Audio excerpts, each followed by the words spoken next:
मजाक वाली कौन रंग काजी कौन रंग डाली बोलो ना हाली हाली ए साली सलाहवार वाली कौन रंग डाली बोलो ना हाली हाली ए साली सलाहवार वाली।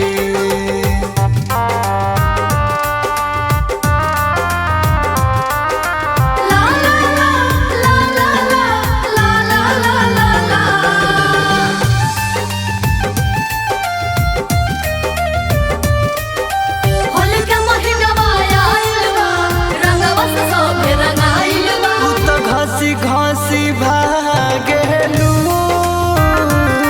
रंग हमारा हो गलावा में होली है होली है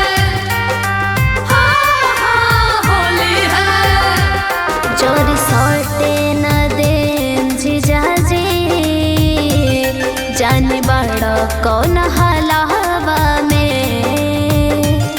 तू तो साचो में बारू दिमाग वाली कौन रंग डाली बोलो ना हाली हाली ए साली सलाहवार वाली कौन रंग डाली बोलो ना हाली हाली ए साली सलाहवार वाली।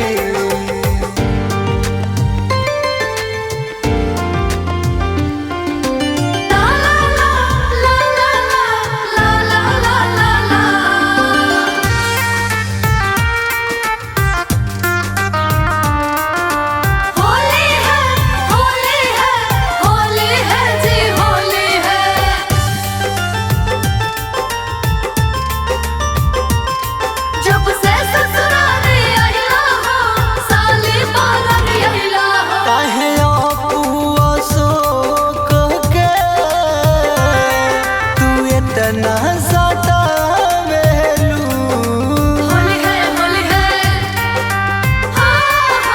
होली है बाटे रंग से लरजी जी इस देहिया बचावेनी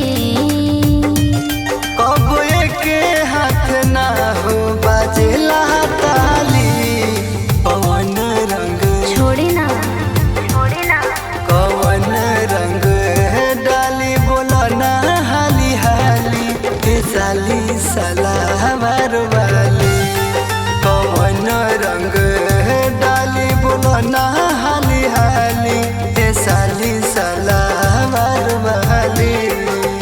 बालाजी स्टूडियो दिल्ली।